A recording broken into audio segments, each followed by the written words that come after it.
Hello people, and welcome back to the channel. If this is your first time on the channel, a special welcome to you. I ask that you check out the rest of my videos. If you like what you see, give them a thumbs up, leave a comment, but more than anything, I'm asking that you subscribe to the channel. Today I'm going to be talking about a topic that was actually suggested by one of my viewers on this channel. And the topic is actually related to Asian Indian population in the Caribbean, in particularly Trinidad and Tobago and Guyana. First thing I have to say to the actual viewer that suggested me to tackle this subject is I am aware of the population of Asian Indians that's in Trinidad and Tobago, and I'm also aware of the Asian Indian population in Guyana. But I like to speak on facts. So I'm going to address the Asian Indian population in Jamaica. And for you guys that's in Guyana and Trinidad and Tobago, you guys can tell me how similar the behavior to the Asian Indians in your country are to the Asian Indians in Jamaica. There are Asian Indians in Jamaica, but not as much as they are in Guyana and not as much as they are in Trinidad and Tobago. Still, from what was said to me in the comment, I see great similarities, and I want Guyanese and Trinidadians to put their experience out there and put their knowledge out there. Like I always say on this channel, each one teach one.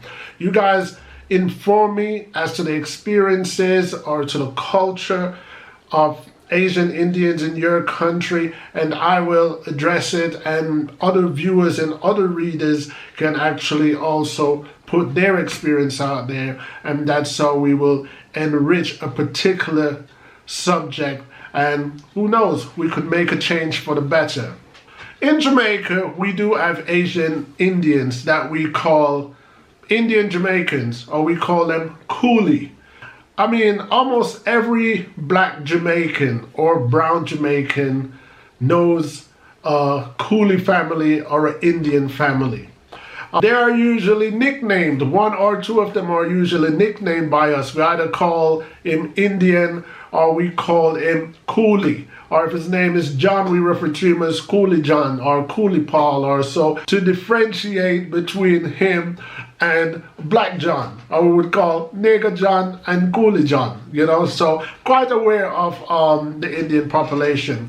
However, on a serious note, most Jamaicans can also say the Indian Jamaican, not all, but most of them, does keep themselves a bit segregated from the rest of Jamaicans. And there are also few, let's give credit where credit is due, there are also a few Indians, very few, that deviate from their family settings and blend within the normal society. The truth to be told is when the Indian Jamaicans blend within the common society, we Jamaicans don't really see them as any different. We just see them as Coolie Peter or Coolie John, but we don't really see them as any real different from us. It's only when they keep themselves to an extreme level that we realize that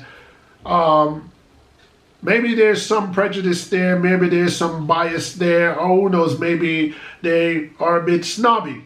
Because in Jamaica, Indian Jamaicans are not known to be as verbal as black Jamaicans. So there is no real verbal evidence from their side that we could say that person is prejudiced against a Negro Jamaican or so on. You know, I don't know if any Jamaican that's listening to this will have any real evidence, but behavior-wise, you know, if you segregate yourself from the people that's majority, it's suspect to think that they are pretty much biased or there might be prejudice there.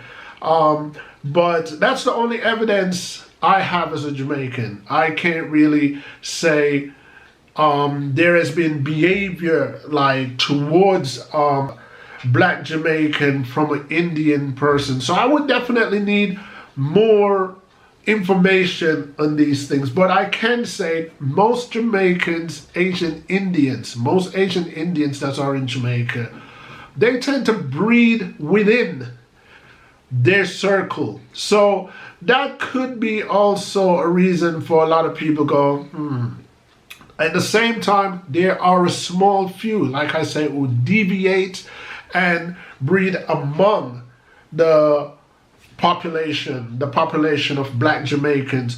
I know for a fact where Indians marry their cousin, and for them and the East Indian culture, it's not such a problem. It's not a big problem to them. While where black Jamaicans are concerned, that is a problem to marry your cousin.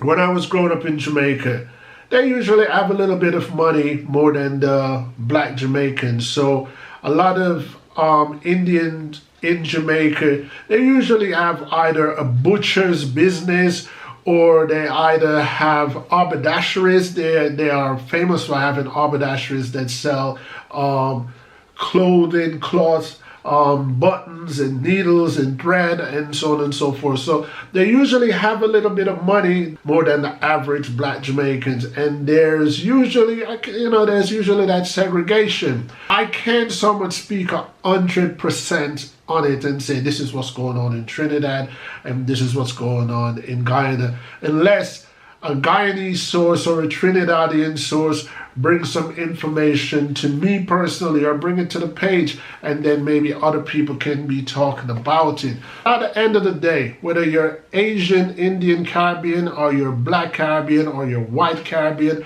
or brown Caribbean, it's all about love for me. So if there is actually a division line within the societies that I just named, our aim is to try and rid it.